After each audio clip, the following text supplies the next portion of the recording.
একটি মাত্র কাজ করুন, জীবনে আর কখনো আপনি অসুস্থ হবেন না, কঠিন রোগ আর আপনার হবে না।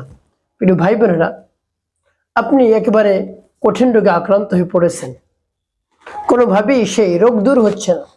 আপনি যত ঔষধ সেবন করেছেন, যত ডাক্তার দেখিয়েছেন, যত ডাক্তারের শরণাপন্ন হয়েছেন, ডাক্তারের নিয়ম অনুযায়ী আপনি চলাফেরা করেছেন, কোনোভাবেই আপনার রোগ কমছে না, কঠিন রোগ কমছে না, আপনি সুস্থ হচ্ছেন না। একের পর এক ঔষধ আপনি পাল্টিয়ে খাচ্ছেন, ডাক্তার পাল্টিয়ে দেখাচ্ছেন, তারপরেও আপনার রোগ দূর হচ্ছে না, আপনি সেই রোগ থেকে মুক্তি পাচ্ছেন না। ভাই বোনের একটি মাত্র কাজ করুন, কঠিন রোগ থেকে আপনি অবশ্যই মুক্তি পাবেন। রব্বে কারিম আপনাকে অবশ্যই সুস্থতা দান করবেন। আপনি যদি অসুস্থ হয়ে পড়েন, সাথে সাথে সুস্থ হয়ে যাবেন। প্রিয় ভাই বোনেরা, যখন কঠিন রোগে আক্রান্ত হয়ে পড়েন, যখন ঔষধেও কাজ হয় না, তারপরে একের পর এক ঔষধ আপনি ঘুরিয়ে যদি খান, তারপরেও যখন কাজ হয় না, ফ্যামিলির যারা থাকে তারাও বিরক্ত হয়ে পড়ে। নিজে তো বিরক্ত হয় যে অসুস্থ হয়ে পড়ে, সে বিরক্ত হয়ে যায়, ফ্যামিলির সকলে বিরক্ত হয়ে যায়। তার পিছনে সময় দিতে দিতে, সময় ব্যয় করতে করতে, তার সেবা করতে করতে সকলে একেবারে বিরক্ত হয়ে পড়ে যে এত কষ্ট করলাম, এত ডাক্তার দেখালাম, এত ঔষধ সেবন করালাম, তারপরেও রোগ দূর হচ্ছে না। কি হয়েছে কিছুই আমরা বলতে পারছি না, শুধু টাকাই নষ্ট হচ্ছে আর কিছুই হচ্ছে না। এভাবে যদি হয়, আপনি একটি মাত্র কাজ করুন, কঠিন রোগ আপনার আর হবে না। কঠিন রোগ থাকলে ভালো হয়ে যাবে, অসুস্থ যদি থাকেন আপনি একেবারে সুস্থ হয়ে যাবেন। প্রিয় ভাই বোনেরা, সেই কাজটিকে আমি আপনাদেরকে বলে দিচ্ছি। প্রিয় ভাই বোনেরা, এই কাজটি করতে বেশি সময় লাগবে না। আপনি সকাল সন্ধ্যা এই কাজটি করবেন, যদি করতে পারেন তাহলে অবশ্যই রব্বে করিম আপনাকে শেফা দান করবেন, রোগ থেকে মুক্তি দান করবেন। আপনি কঠিন রোগে আক্রান্ত হলে সেই কঠিন রোগ আপনার থেকে দূর হয়ে যাবে ইনশাল্লাহ। প্রিয় ভাই বোনেরা, সেই কাজটি আপনি কেমন করে করবেন আমি বলে দিচ্ছি।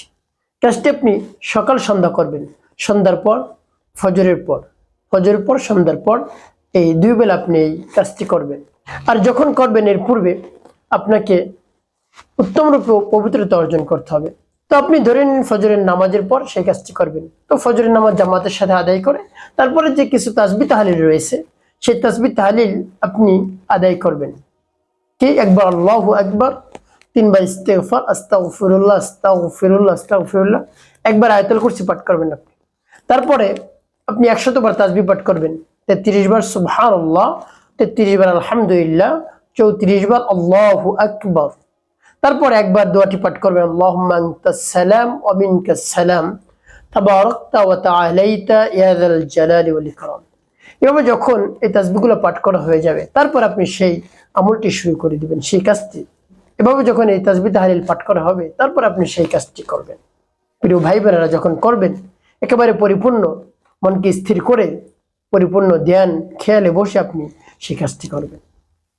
যখন আপনি সেই কাজ বা আমলটি করবেন, তখন কিবলামুখী হয়ে বসবেন। সর্বপ্রথম আপনার জীবনের সমস্ত গুনার কথা স্মরণ করে ক্ষমা প্রার্থনা করবেন। আস্তাগফিরুল্লাহ রাব্বি মিন কুল্লি যামবি ওয়া আতুবু ইলাইহি লা হাওলা ওয়া লা কুওয়াতা ইল্লা বিল্লাহিল আলিয়্যিল আযীম। এভাবে যখন ইস্তেগফার পাঠ করা হয়ে যাবে, তারপরে নবী সাল্লাল্লাহু আলাইহি ওয়াসাল্লাম মুহাব্বত নিয়ে 3 বার দুরূদ শরীফ পাঠ করবেন, সাল্লাল্লাহু আলাইহি ওয়াসাল্লাম, সাল্লাল্লাহু আলাইহি ওয়াসাল্লাম, সাল্লাল্লাহু আলাইহি ওয়াসাল্লাম। এবং যখন ইস্তেগফার এবং দুরূদ শরীফ পাঠ করা হয়ে যাবে, তারপরে আপনি সেই দোয়াটি আপনি পাঠ করবেন। সেই দোয়াটি যখন পাঠ করবেন, এর পূর্বে রব্বে কারিমের কাছে বলবেন, হ্যাঁ আল্লাহ, আমি এই দোয়াটি পাঠ করতেছি, নবী সাল্লাল্লাহু আলাইহি ওয়াসাল্লামের শিখানো এই দোয়াটি আমি পাঠ করতেছি, আপনি আমাকে কঠিন রোগ থেকে মুক্তি দান করুন। আমি কঠিন রোগে আক্রান্ত হয়ে পড়েছি, একেবারে অসুস্থ হয়ে পড়েছি, সুস্থতা লাভের জন্য আমি আপনার কাছে দরখাস্ত করতেছি, দোয়া আদায় করতেছি, দোয়া পাঠ করতেছি, আপনি আমাকে সুস্থতা দান করুন। এভাবে বলে তারপর আপনি সেই দোয়াটি পাঠ করবেন। দোয়াটি পাঠ করে কি করবেন আমি বলে দিচ্ছি। আগে দোয়াটি আমি সহিশুদ্ধ করে আপনাদেরকে বলে দিই, আপনারা সহিশুদ্ধ করে এই দোয়াটি মুখস্থ করে রাখবেন। আমার সাথে শুনে শুনে আপনি মুখস্থ করবেন। যেমন বিসমিল্লাহির রহমানির রহিম, আল্লাহুম্মা আফিনি ফি বাদানি, আল্লাহুম্মা আফিনি ফি সামঈ, আল্লাহুম্মা আফিনি ফি বাসারি, لا إله إلا أنت بسم الله الرحمن الرحيم اللهم عافني في بدني اللهم عافني في سمعي اللهم عافني في بصري لا إله إلا أنت بسم الله الرحمن الرحيم اللهم عافني في بدني اللهم عافني في سمعي اللهم عافني في بصري لا إله إلا أنت بسم الله الرحمن الرحيم اللهم عافني في بدني اللهم عافني في سمعي اللهم عافني في بصري لا إله إلا أنت এই দোয়াটি কতবার পাঠ করবেন আপনি? গুনে গুনে 7 বার পাঠ করবেন।